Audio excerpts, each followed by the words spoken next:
नमस्कार दोस्तों, आपका हमारे चैनल पे बहुत बहुत स्वागत है। अगर आप हमारे चैनल पर नए आए हैं तो इसे लाइक और सब्सक्राइब करना ना भूलें, क्योंकि दोस्तों हम आपके लिए सरकारी जॉब से रिलेटेड जानकारियाँ लाते रहते हैं। क्योंकि आज के ज़माने में हर कोई गवर्नमेंट जॉब की तलाश कर रहा है, तो हम आपके लिए ऐसी ही जानकारियाँ लाते हैं जो आपके बहुत काम आए। ये अपने दोस्तों के साथ शेयर करना भी ना भूलें। तो दोस्तों हम यहाँ बात कर लेते हैं स्टाफ सिलेक्शन कमीशन यानी कि एसएससी। यहाँ पे कई लोग एसएससी की तैयारी भी करते हैं। तो दोस्तों आपके लिए ये बहुत इंपॉर्टेंट न्यूज़ है, तो एक बार हम इस इंपॉर्टेंट न्यूज़ को आपके लिए पढ़ देते हैं। Staff Selection Commission (SSC) has issued the latest notification for SSC requirement 2021। तो दोस्तों यहाँ पे SSC ने क्या करा है, वैकेंसी निकाली है 2021 के लिए। ठीक है, तो हम इस डिटेल में एक बार पढ़ें। Application are invited for the post of combined graduate level examination.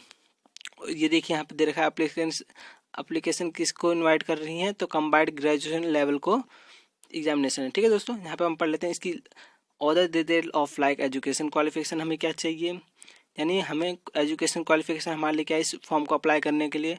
Required as की लिमिट कितनी है, मोड ऑफ सिलेक्शन क्या है, और फी कितनी लगेंगी इसमें, एंड हाउ टू अप्लाई, कैसे इस फॉर्म को भरना है। देख लीजिए एक बार यहाँ पर एसएससी रिक्वायरमेंट 2021। ठीक है, टोटल नंबर ऑफ पोस्ट देख लें यहाँ पे 6506 पोस्ट हैं। तो दोस्तों काफ़ी सीटें इस बार के लिए, तो आप ध्यान दें लास्ट डेट आपकी क्या है 31 जनवरी। ठीक है, तो यहाँ पे देख लें ऑर्गेनाइजेशन क्या है, स्टाफ सिलेक्शन कमीशन। तो दोस्तों ये स्टाफ सिलेक्शन कमीशन द्वारा कराया जाएगा। टाइप ऑफ एम्प्लॉय क्या है, सेंट्रल गवर्नमेंट जॉब है ये। दोस्तों ध्यान रहे इस बात का, ये सेंट्रल गवर्नमेंट जॉब है। ये बहुत अच्छी बात है कि सेंट्रल गवर्नमेंट जॉब मिल रही है आपको। टोटल नंबर वैकेंसी कितनी है हमने पहले बता रखा है, 6506 पोस्ट हैं आपके लिए। लोकेशन क्या है, ऑल ओवर द इंडिया, यानी ये इंडिया के हर जगह होगा ये पेपर। ठीक है, इनके पोस्ट नेम क्या है आपके, कंबाइंड ग्रेजुएशन लेवल एग्जामिनेशन, ये आपको पोस्ट का नेम है। ठीक है, ऑफिशियल वेबसाइट क्या है इसकी, एसएससी की ऑफिशियल वेबसाइट है हमारे पास www.ssc.nic.in। ठीक है दोस्तों, आगे पढ़ लेते हैं। अप्लाइंग मोड क्या है, ऑनलाइन फॉर्म है, ऑनलाइन अप्लाई कर सकते हैं इस फॉर्म के लिए। स्टार्टिंग डेट देख लीजिए 29/12/2020, और लास्ट डेट आपको हमने पहले बता रखी है 31/1/2021। ठीक है, तो दोस्तों आपके पास 1 महीने का समय है, आप पेपर को कोशिश करें कि फॉर्म जल्दी से जल्दी भर सकें। डिटेल ऑफ वैकेंसीज क्या है, देखिए वैकेंसी किस किस के लिए है, और ऑडिटर के लिए है, असिस्टेंट्स के लिए, असिस्टेंट ऑडिट ऑफिसर के लिए है, असिस्टेंट अकाउंट ऑफिसर के लिए, असिस्टेंट सिलेक्शन ऑफिसर के लिए, असिस्टेंट सुपरिटेंडेंट के लिए, इंस्पेक्टर सेंट्रल एक्साइज के लिए, इंस्पेक्टर प्रिवेंटिव ऑफिसर के लिए, इंस्पेक्टर एग्जामिनर के लिए है, इंस्पेक्टर ऑफ इनकम टैक्स के लिए, इन्फोर्समेंट ऑफिसर के लिए, जूनियर स्टैटिस्टिकल ऑफिसर के लिए है, अकाउंटेंट जूनियर अकाउंटेंट की भी है, अपर डिवीजन क्लर्क यानी UDC, senior secretarial assistant UDC, ये भी वही बात है। आगे पढ़ते हैं, डिविजनल अकाउंटेंट की है, इंस्पेक्टर पोस्ट के लिए भी है, इंस्पेक्टर के लिए भी है, सब इंस्पेक्टर के लिए, अकाउंटेंट के लिए है, टैक्स असिस्टेंट्स के लिए। तो दोस्तों एक बार हम फिर से आपके लिए पढ़ दे रहे हैं आराम से, ताकि आप ध्यान दे सकें कि आप किस टाइप की जॉब करना चाहते हैं। देखिए पहला है ऑडिटर की जॉब है, दूसरी आपके लिए असिस्टेंट की जॉब है, फिर इसके बाद असिस्टेंट ऑडिट ऑफिसर की जॉब है आपके पास, असिस्टेंट अकाउंट ऑफिसर की है, असिस्टेंट सिलेक्शन ऑफिसर की है, असिस्टेंट सुपरिटेंडेंट की है, इंस्पेक्टर सेंट्रल एक्साइज की है, इंस्पेक्टर प्रिवेंटिव ऑफिसर की है, इंस्पेक्टर एग्जामिनर की है, इंस्पेक्टर ऑफ इनकम टैक्स की है, इन्फोर्समेंट ऑफिसर की है, जूनियर स्टैटिस्टिकल ऑफिसर की है, अकाउंटेंट जूनियर यानी अकाउंटेंट की भी हो सकती है और जूनियर अकाउंटेंट की भी हो सकती है, अपर डिवीजन क्लर्क यानी यूडीसी, दूसरा इसके बाद सीनियर सेक्रेटरियल असिस्टेंट की है यानी यूडीसी, ये देखिए यहाँ पे डिविजनल अकाउंटेंट की भी है, इंस्पेक्टर पोस्ट की भी है, इंस्पेक्टर की भी है, सब इंस्पेक्टर की है जॉब, अकाउंटेंट और ये टैक्स असिस्टेंट। ठीक है दोस्तों, अभी हम क्वालिफिकेशन की बात कर लेते हैं। यहाँ पे क्वालिफिकेशन क्या होनी चाहिए आपकी, the candidate must have passed degree CA CMA और equivalent from recognised board for SSC requirement 2020। तो दोस्तों आपके पास क्या होनी चाहिए, पहले डिग्री होनी चाहिए। अगर आपने CA कर रखी तो बहुत बड़ी बात है, यहाँ पे CMA यानी ये भी होना चाहिए, हो सके तो आपके पास होना चाहिए, अच्छी बात है। और दूसरी बात ये क्या है, ये रिकॉग्नाइज बोर्ड से होना चाहिए जो SSC रिक्वायरमेंट को पूरा करता हो, ठीक है। यानी आपके पास या तो आपके पास डिग्री होनी चाहिए बढ़िया, यानी BCom हो, MCom हो, या कोई डिग्री हो आपके पास, पहली चीज़, ठीक है। अगर आपने CA कर रखा है तो बहुत बढ़िया है, ये आपको ज़्यादा दिक्कत नहीं आएगी। यहाँ पे आपने CMA, इसके लिए भी बढ़िया है आपने कर रखा है, क्योंकि देखिए यहाँ पे अकाउंट की जॉब के लिए ज़्यादा है, तो अकाउंट की जॉब के लिए क्या है, आपके पास CA हो तो बहुत बढ़िया है आपके पास, ठीक है। आगे हम पढ़ लेते हैं रिक्वायर्ड एज लिमिट, ठीक है। यहाँ देखिए मिनिमम एज कितनी दे रखी है हमारे पास, 18 साल की, ठीक है। और मिनिमम आपकी दे रखी, मैक्सिमम दे रही है आपकी 27 साल की, ठीक है। सैलरी पैकेज देख लें, पहले यहाँ पे हम पढ़ लेते हैं इसको, रिक्वायर्ड एज लिमिट में क्या है। दोस्तों क्या होता है, काफ़ी लोग क्या होते हैं, अभी 18 साल होता नहीं है, वो फिर वो फॉर्म भर देते हैं। तो दोस्तों उनका क्या होता है, नहीं आता तो लोग कहते हैं कि भाई हमारा फॉर्म नहीं आया। तो दोस्तों आप पहले अपना देख लें कि आपकी जो ये फॉर्म अप्लाई होने का डेट है, इसमें आपकी एज लिमिट को पूरा कर रहा है कि नहीं कर रहा है, ठीक है। दूसरी बात, मैक्सिमम एज हमारी 27 साल देख रखी है, तो 27 साल देखिए आप, अगर 27 साल के हैं तो कोई बात नहीं, आप फॉर्म अप्लाई कर सकते हैं। अगर 27 साल से आप अधिक हो गए हैं तो आप फॉर्म को अप्लाई नहीं कर पाएंगे, इस बात का ध्यान दें आप, ठीक है। आगे हम पढ़ लेते हैं सैलरी पैकेज क्या है। देखिए यहाँ पे दोस्तों सैलरी पैकेज भी बहुत बढ़िया है आपका, 25,500 से लेके 1,51,100 रुपये, ठीक है। तो दोस्तों इसकी सैलरी में कोई दिक्कत नहीं है, सैलरी बहुत बढ़िया मिल रही है आपको, ठीक है, इस बात का ध्यान दें। अब देखते हैं मोड ऑफ सिलेक्शंस। तो दोस्तों पहले क्या होगा आपका, कंप्यूटर बेस्ड एग्जामिनेशन, ठीक है। पहले आपका होगा कंप्यूटर बेस्ड एग्जामिनेशन। अगर उस पेपर को आप क्वालिफाई कर लेते हैं तो डिस्क्रिप्टिव पेपर यानी आपके पेपर होंगे, ठीक है। इसके बाद होता है आपका दोस्त स्किल टेस्ट और टाइपिंग टेस्ट, यानी आपकी स्किल टेस्ट ली जाएगी और टाइपिंग टेस्ट ली जाएगी, मतलब आपके कंप्यूटर बैठा दिया जाएगा, आपकी टाइपिंग टेस्ट ली जाएगी, और स्किल टेस्ट मतलब आपकी जो आपके अंदर स्किल है उसकी टेस्ट ली जाएगी, ठीक है। आगे हम बात करते हैं एप्लीकेशन फ़ी की। तो दोस्तों यहाँ पे ध्यान दें, जनरल और OBC कैंडिडेट हैं जो, उनके लगेंगे 100 रुपये, ठीक है। ध्यान दें, जनरल और OBC कैंडिडेट के लिए कितने रुपये लग रहे हैं, 100 रुपये। SC ST PWD, ठीक है। SC आपको पता ही है, ST भी पता है, कैंडिडेट इनके लिए क्या है, फीस नहीं लगेंगी। तो दोस्तों जो भी हमारे SC ST भाई हैं उनके लिए छूट है इस बार, ठीक है। अब हम पढ़ लेते हैं। तो दोस्तों हम एक बार इसकी ऑफिशियल नोटिफिकेशन पढ़ लेते हैं, कैसे अप्लाई करना है ये भी हम बताएंगे आपको। तो दोस्तों ठीक है, एक बार ध्यान दे लेते हैं। तो दोस्तों ये है ऑफिशियल नोटिफिकेशन फॉर SSC। तो हम ऑफिशियल नोटिफिकेशन एक बार पढ़ लेते हैं। तो ये देखिए, to be uploaded on the website of the commission on the dated 29/12/2020। तो सर दोस्तों ये क्या है, कल ही रिलीज हुआ है ऑफिशियल नोटिफिकेशन। तो हम एक बार पढ़ लेते हैं। Notice combined graduation level examination 2020। तो यहाँ पढ़ लें एक बार। Dates for submission of online application 29/12/2020 to 31/1/2021। तो दोस्तों आपके पास सीधी बात कहें तो 1 महीने का टाइम है इस फॉर्म को अप्लाई करने का। तो दोस्तों आप कोशिश करें कि जल्दी से जल्दी इस फॉर्म को भर दें ताकि आपको आगे चल के दिक्कत ना हो। तो यहाँ हम देख लेते हैं last date and time for receipt of online application. तो लास्ट डेट आपकी दे रखी है, आपको कब तक जमा करना है, 31/1/2021, ठीक है। आपको अपना फॉर्म भर देना है, ठीक है। दूसरा देखते हैं यहाँ पे last date and time for making online fee payment. तो आपका लास्ट डेट दे रखा है यहाँ पे फीस पेमेंट की, फॉर्म भरने के बाद आपको फ़ी पेमेंट करना होगा। तो इसकी डेट दे रखी है आपकी 2/2/2021, कब, 11:30 बजे, ठीक है। रात के 11:30 बजे तक आपको फॉर्म की फ़ी पे कर देनी है। दोस्तों आपके लिए फ़ी पेमेंट के लिए टाइम दे रहा है, अच्छी बात है, बट लेकिन आप कोशिश करें कि जब आप फॉर्म भरें तो उसी टाइम आप फ़ी को जमा भी कर दें। आगे देख लेते हैं last date time for generation offline चालान। तो अब लास्ट डेट कब तक दे रखी है चालान बनवाने की ऑफलाइन, तो 4/2/2021। वो टाइम भी सेम दे रखा है, 11:30 रात के, ठीक है। तो सिम ऑफलाइन चालान बनाने के लिए आप ऑनलाइन पेमेंट करें तो बेटर रहेगा आपके लिए, बट आप ऑफलाइन चालान बना रहे हैं तो हम आपको बता दें आपके लिए टाइम दे रहे हैं यहाँ पे 4/2/2021, ठीक है। तो अब आगे देख लेते हैं last date for payment through चालान। आप पेमेंट करेंगे बैंक में जाके तो क्या है उस टाइम का आपका दे रहे हैं यहाँ पे 6/2/2021।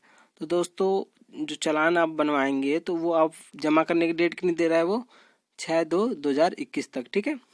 During working hour of bank, तो बैंक अपना काम करता है 10 बजे से 4 बजे तक, ठीक है। तो आप इसी के बीच में आपको इस फॉर्म चालान को जमा भी करना होगा 6 तारीख से पहले, ठीक है। आगे देखते हैं schedule of computer based examination. तो दोस्तों यहाँ पे सबसे बड़ी न्यूज ये है, देख लीजिए आप, कि आपको जो पेपर होंगे कंप्यूटर बेस्ड वो आपके 29/5/2021 को होंगे टू 7/6/2021 तक। तो इसमें भी आपको क्या है, 29 तारीख से आपके पेपर होंगे, यानी 1 महीने तक आपका पेपर चलता रहेगा कंप्यूटर बेस्ड वाले, ठीक है। ये गैपिंग दे के करेंगे पेपर, बट लेकिन पेपर 1 महीने तक ही चलेंगे, ठीक है। यहाँ पे दे रखा है date of tier second examination descriptive paper to be notified later, ठीक है। अब क्या है, जो आपका जो सेकंड पेपर होंगे एग्जामिनेशन, यानी 2 पेपर होंगे, एक तो आपका हो गया ऑन कंप्यूटर बेस्ड, उसके बाद आपको होंगे पेपर, ठीक है। इस बात का ध्यान दें। तो उसको आप जो पेपर होंगे एग्जामिनेशन सेकंड वाले वो आपको नोटिफाई कर देंगे बाद में, इस पेपर के होने के बाद, ठीक है। आगे हम पढ़ लेते हैं ध्यान से, हम पढ़ लेते हैं डिटेल ऑफ पोस्ट्स जो हैं, जो आपके following are the likely posts that will be filled up through this examination. तो हम देख लेते हैं पे लेवल 8, यानी अगर आप लेवल 8 के हैं तो आगे आपको फीस कितनी मिलेंगी, यानी आपको तनख्वाह कितनी मिलेगी, ठीक है। तो देखिए आपको मिल रही है यहाँ पे 47,600 से लेके 1,51,100 रुपये तक मिलेंगे, ठीक है दोस्तों। अगर हम बात करते हैं ये किस टाइप की पोस्ट है, तो देखिए यहाँ पे दे रखा है post name of post assistant audit officer की मिलेगी आपको जॉब, ठीक है। इसमें कहाँ मिलता है, ये जो मिनिस्ट्री ऑफ डिपार्टमेंट देख लें आपको, इसमें किस में मिलेगा आपको, Indian audit and accountant department under C&AG, ठीक है। क्लासिफिकेशन ऑफ पोस्ट क्या है, ग्रुप बी की ये जॉब है आपके पास, ठीक है। इसकी एज लिमिट कितनी है, 30 साल, ठीक है। दोस्तों हम यहाँ बात कर लेते हैं डिटेल ऑफ पोस्ट की, ठीक है।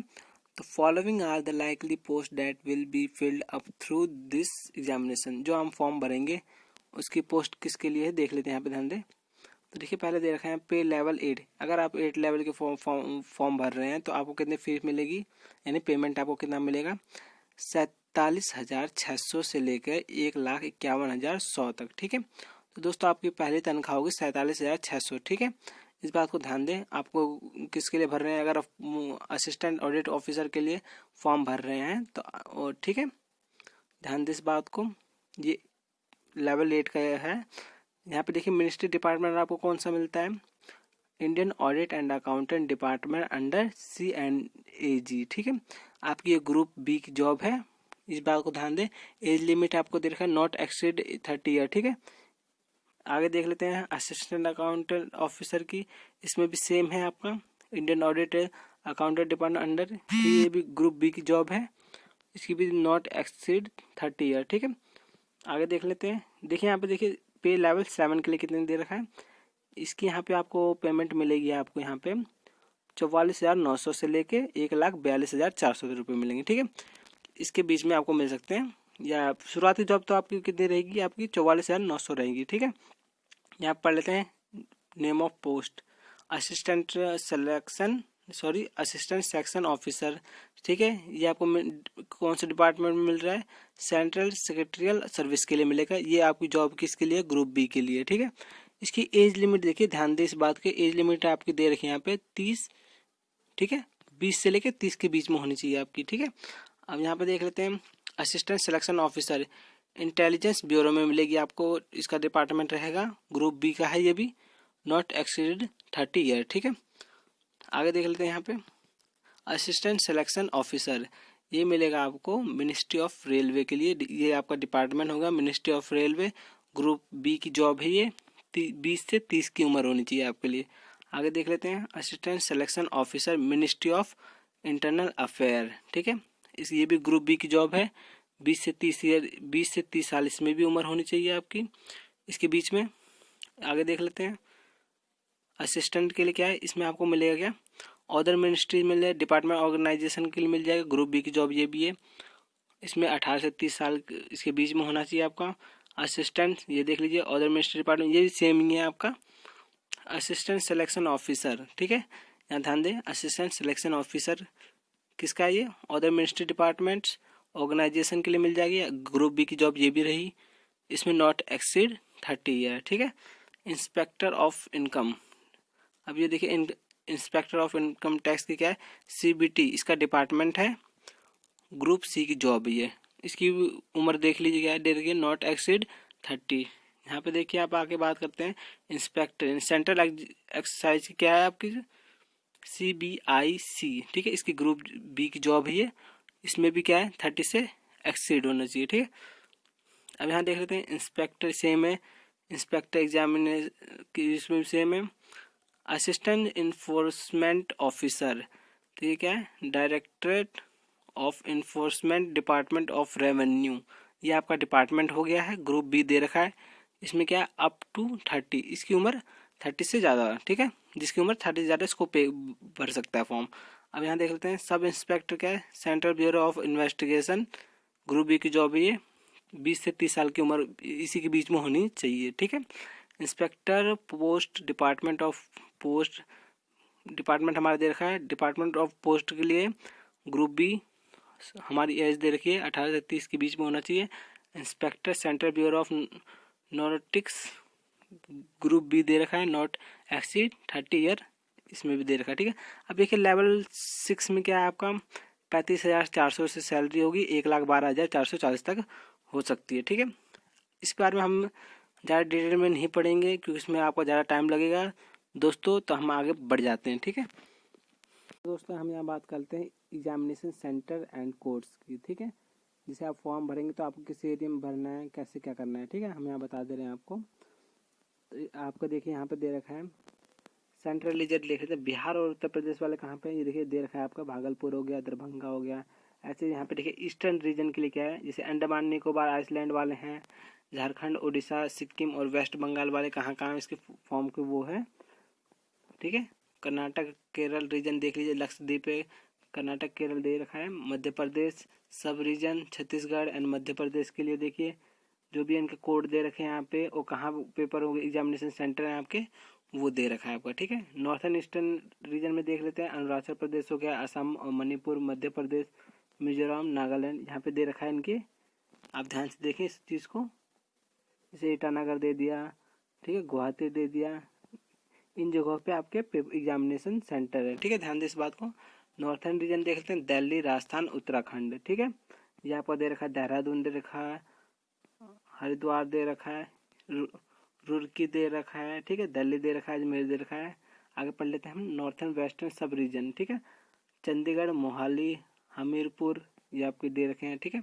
साउथर्न रीजन में देखिए चिराला, गुंटूर, ऐसी जगह जैसे आंध्र प्रदेश होगा, पुडुचेरी होगा, तमिलनाडु, तेलंगाना, हम ज़्यादा डिटेल में नहीं जाएंगे। तो यहाँ पे देखिए वेस्टर्न रीजन में दे रखा है दादरा नागर हवेली, दमन एंड दीव, गोवा, गुजरात एंड महाराष्ट्र, ठीक है। यहाँ देखिए पणजी दे रखा है, अहमदाबाद दे रखा है, आनंद दे रखा है। दोस्तों ये आपके सेंटर एग्जामिनेशन कहाँ कहाँ होंगे उसकी डिटेल है, ठीक है। दोस्तों आप देख लीजिए स्कीम ऑफ एग्जामिनेशन, ठीक है। इसमें मतलब आपके पेपर कौन कौन से कैसे होंगे, ठीक है। पहले देखते हैं the examination will be conduct in 4 tiers as indicate below, ठीक है। यहाँ पे देख लीजिए टायर्स, कंप्यूटर बेस्ड एग्जामिनेशन, पहला आपको क्या होगा कंप्यूटर बेस्ड एग्जामिनेशन होगा। दूसरा देखिए टायर्स कंप्यूटर बेस्ड एग्जामिनेशन, ये भी कंप्यूटर बेस्ड एग्जामिनेशन होगा। तीसरा देखिए दोस्तों टायर्स 3, ठीक है, pen and paper mode descriptive paper, ठीक है, डिस्क्रिप्टिव पेपर, ठीक है, ध्यान दें इस बात को। आगे देख लेते हैं tier 4 computer proficiency test, data entry skill, मतलब अगर कंप्यूटर बेस्ड होंगे आपको एंट्री करनी होगी या एक ऐसे दे दिया जाएगा उसको लिखना होगा, इतने टाइम लिमिट होती है उसकी, तो उस टाइम लिमिट में आपको पूरा लिखना होगा। तो दोस्तों ये आपका क्या होता है, इसे हम नॉर्मल भाषा में कहते हैं कि जैसे हम क्या लें, एक एग्जाम्पल ले लेते हैं टाइपिंग टेस्ट, ठीक है। तो यहाँ पर टाइपिंग टेस्ट आपकी ली जाएगी, ठीक है, ध्यान दें इस बात को। तो हम यहाँ देख लेते हैं पेपर कितने नंबर से क्वेश्चन कितने रहेंगे और पेपर कितने नंबर का होगा और टाइम क्या लिमिट है ये भी देख लेते हैं। तो देखिए पहले टायर्स के देख लेते हैं और सब्जेक्ट दे रखे हैं यहाँ पे। टायर्स फर्स्ट यानी जो कंप्यूटर बेस्ड एग्जाम पहला होगा आपका, उसमें क्या क्या पूछे जाएंगे, कैसे सवाल होंगे देख लेते हैं एक बार, ठीक है। तो देखिए जनरल इंटेलिजेंस एंड रीजनिंग के क्वेश्चन कितने होंगे, 25 क्वेश्चन होंगे, मैक्सिमम मार्क 50, ठीक है दोस्तों। 25 नंबर क्वेश्चन है, 50 मार्क्स मिलेंगे आपको, ठीक है। अब जनरल अवेयरनेस के देख लेते हैं, 25 क्वेश्चन इसमें रहेंगे, 50 मार्क्स के रहेंगे। क्वांटिटेटिव एप्टीट्यूड के कितने रहेंगे, 25 क्वेश्चन रहेंगे, 50 मार्क्स के रहेंगे। और इंग्लिश कॉम्प्रहेंस के कितने रहेंगे, 25 रहेंगे, 50 मार्क्स रहेंगे। और आपके पेपर के टाइम देख लेते हैं, 1 घंटे का पेपर होगा, यानी 1 घंटा 20 minute for candidate eligible for the scribe as per para 7-1। आपको हमने पढ़ानी है अभी 7-1 एंड 7-2, एक बार मुझसे पढ़ लेंगे, बट लेकिन इससे पहले हम ध्यान दे लेते हैं। तो आपका 1 घंटा में आप मान के चलो बस आपका 1 घंटे का पेपर है, ठीक है। कितने क्वेश्चन रहेंगे, 100 क्वेश्चन है टोटल। और आपके नंबर कितने होंगे, 200 नंबर के पेपर, यानी 1 क्वेश्चन 2 नंबर। ध्यान दे इस बात को, ठीक है। अब हम देख लेते हैं सेकंड टीआर का मतलब, ठीक है। तो सेकंड टीआर में कितने रहेंगे क्वेश्चन आपके, पहला होगा क्वांटिटेटिव एप्टीट्यूड का, दूसरा है इंग्लिश लैंग्वेज एंड कॉम्प्रहेंस का, ये भी कितने नंबर का है, पहला 100 नंबर क्वेश्चन होगा, 200 नंबर के मार्क्स मिलेंगे। तो यहाँ पे देखिए जो सेकंड पेपर होगा आपका वो कितने नंबर का होगा, 200 मार्क्स का, 200 क्वेश्चन होंगे, 200 मार्क्स के होंगे। तो दोस्तों यहाँ पे ध्यान दें, जो इंग्लिश लैंग्वेज और कॉम्प्रहेंस का है वो एक क्वेश्चन पे एक ही नंबर दे रहा है, ठीक है, इस बात का ध्यान दें। पेपर थर्ड देख लीजिए यहाँ पे, स्टैटिक्स में देखिए 100 नंबर का पेपर है तो 200 नंबर मिल रहे हैं आपको, ठीक है।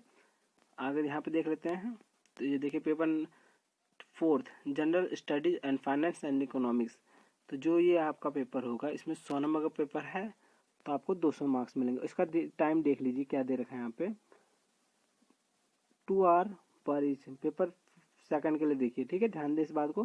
पेपर सेकंड और 2 our and 40 minutes for the candidate eligible for, यहाँ पे दे रखा है जो मतलब हम सीधी सी बात बता, जो PWD में आते हैं उनके लिए है 2 घंटे 40 मिनट, ठीक है। अब हम आगे बढ़ के देख लेते हैं और दोस्तों टायर थर्ड देख लेते हैं। जो मोड ऑफ एग्जामिनेशन क्या है, पेन एंड पेपर मोड होगा ये आपका, ठीक है, यानी आपको पेपर देना होगा इसका, ठीक है। स्कीम ऑफ एग्जामिनेशन देख लीजिए, डिस्क्रिप्टिव पेपर होगा इन इंग्लिश और हिंदी, ठीक है। Return of essay precis letter application यहाँ पे लिखना है आपको। मैक्सिमम मार्क्स में 100 नंबर का पेपर है, आपको कितने टाइम मिल रहा है, 1 घंटा का टाइम मिल जाएगा, ठीक है दोस्तों। ध्यान दें इस बात को। टायर थर्ड में यानी जो आपको थर्ड पेपर होंगे उसमें आपको क्या करना है, मोड ऑफ एग्जामिनेशन देख लें, पेन और पेपर से आपको देना है आपको, ठीक है। दूसरा देख लीजिए स्कीम ऑफ एग्जामिनेशन क्या है, डिस्क्रिप्टिव पेपर इंग्लिश और हिंदी, ठीक है। रिटर्न ऑफ एसे लिखना है आपको, प्रीसियस लेटर लिखना है, एप्लीकेशन लिखना है। आपको टाइम कितना मिल रहा है, 1 घंटे का, और मैक्सिमम मार्क्स कितने हैं आपके, 100 नंबर का पेपर होगा, ठीक है, ध्यान दें इस बात को। दोस्तों लास्ट और final physical standard of post of inspector, ठीक है, जो इंस्पेक्टर की पोस्ट के लिए कर रहे हैं उनकी हम डिटेल आपको बता दे रहे हैं। उनको क्या करना है, फिजिकल स्टैंडर्ड क्या होना चाहिए, मेल कैंडिडेट ध्यान दें, हाइट आपकी होनी चाहिए 157.5, ठीक है। आपका चेस्ट कितना होना चाहिए, 81 सेंटीमीटर, ठीक है। और जो एक्सपेंशन कितना हो, 5 सेंटीमीटर का हो। यहाँ देख पढ़ लीजिए, height relaxable by 5 centimetre in case of Garhwalis, Assamese, Gorkhas and member of scheduled tribes के लिए, ठीक है। आपको यहाँ 5 सेंटीमीटर की छूट मिल जाएगी हाइट में आपको, ठीक है दोस्तों, ध्यान दें इस बात को। फिजिकल मेल कैंडिडेट के लिए है, आपकी हाइट कितनी होनी चाहिए, 157.5 सेंटीमीटर होना जरूरी है, ठीक है। अगर आप क्या है, गढ़वाली हैं, आसामीज हैं, गोरखाज हैं, मेंबर ऑफ शेड्यूल ट्राइब्स के हैं, तो आपको क्या मिलेगा, 5 सेंटीमीटर का छूट मिल जाएगा, यानी आपको हाइट कितनी चाहिए, 157 होनी जरूरी है आपके लिए भी, ठीक है। आगे देख लेते हैं हम यहाँ पे फिजिकल टेस्ट देख लें। यहाँ पे वॉकिंग 1600 मीटर कितने मिनट में, 15 मिनट में। दोस्तों आपको 1600 मीटर की दौड़ लगानी होगी 15 मिनट में, ठीक है। तो ये नॉर्मल सी दौड़ है, आप आराम से कर लेंगे। यहाँ पे देखिए साइकिलिंग दे रहा है 18 किलोमीटर इन 30 मिनट, ये भी ईजी है दोस्तों। नॉर्मली लोग इससे ज़्यादा चला देते हैं साइकिल 30 मिनट में, ध्यान दें इस बात को, ठीक है। अब हम बात करते हैं फीमेल कैंडिडेट के लिए। अगर आप फीमेल हैं तो ये आपके लिए जरूरी है, ध्यान दें इस बात को। हाइट आपकी कितनी होनी चाहिए, 152 सेंटीमीटर, ठीक है। और वेट आपको कितना होना चाहिए, 48 kg, ठीक है। अब रिलैक्सेबल हाइट बाई 2.5 सेंटीमीटर, आपको छूट मिल जाएगी अगर आपकी हाइट कम है थोड़ी, यानी आपको छूट मिल जाएगी, यानी आपकी हाइट कितनी होनी चाहिए, 150 होनी जरूरी है, ठीक है।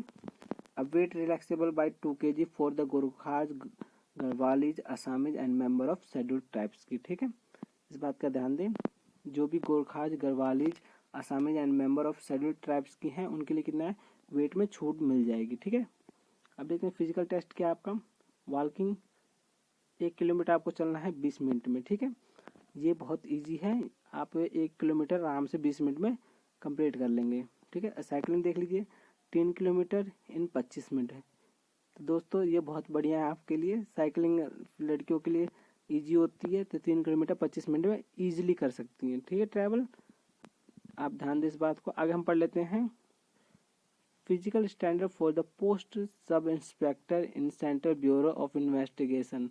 तो ध्यान दें दोस्तों, यहाँ पे वो इंस्पेक्टर के जॉब के लिए था, ये सब इंस्पेक्टर के लिए। हाइट देख लेंगे यहाँ पे कितनी दे रहा है, फॉर मैन 1.65 मांग रहा है, फॉर वुमेन 1.50। ठीक है, height relaxable for hillsmen and tribes के लिए कितनी छूट मिल रही है, 5 सेंटीमीटर।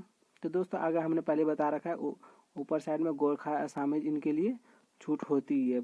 ठीक है, यहाँ पे देखिए 5 सेंटीमीटर का आपको छूट मिल जाएगी, यानी अगर आप मेल हैं तो आपको 1.60 होना चाहिए हाइट, अगर आप फीमेल हैं तो 1.45 से काम चल जाएगा। ठीक है, यहाँ चेस्ट देख लेते हैं हम, यहाँ पे 36 सेंटीमीटर एक्सपेंशन होना चाहिए। ठीक है, विजन आइज दे रखे हैं यहाँ पे, विजन आई साइड विथ और विथआउट ग्लासेस। ठीक है, डिस्टेंट विजन क्या होगा, 6/6 इन 1 and 6/9 in the other eyes. ठीक है, नियर विजन कितना होना चाहिए आपका, 0.6 इन 1 eyes and 0.8 in other eyes. ठीक है, ध्यान दें इस बात को। आगे देखते हैं physical standard for the post of sub inspector in national investigation agencies. ठीक है, यहाँ देखिए वो था आपका किसके लिए, सेंट्रल ब्यूरो इन्वेस्टिगेशन के लिए था, और ये क्या है आपका नेशनल इन्वेस्टिगेशन एजेंसी के लिए। ठीक है, यहाँ हाइट देखिए कितनी मांग रहा है आपसे, हाइट मांग रहा है आपकी फॉर मैन 1.70 मांग रहा है हाइट, और फॉर वुमेन 1.50। ठीक है, रिलैक्सेबल वही है आपका, ट्राइब्स के लिए मिल जाएगा, हिमालयस के लिए 5 सेंटीमीटर छूट मिल जाएगी। ठीक है, चेस्ट देख लें यहाँ पे 76 सेंटीमीटर है विथ एक्सपेंशन। ठीक है, और there shall be no such requirement in case of female candidate, ये फीमेल के लिए नहीं है चेस्ट वाला।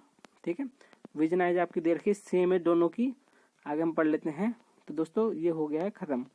दोस्तों अगर आपको हमारा चैनल अच्छा लगा है और ये वीडियो अच्छी लगी है तो इसे लाइक करना और सब्सक्राइब करना ना भूलें, अपने दोस्तों के साथ शेयर करें जो भी एसएससी में जाना चाहते हैं। ठीक है, धन्यवाद।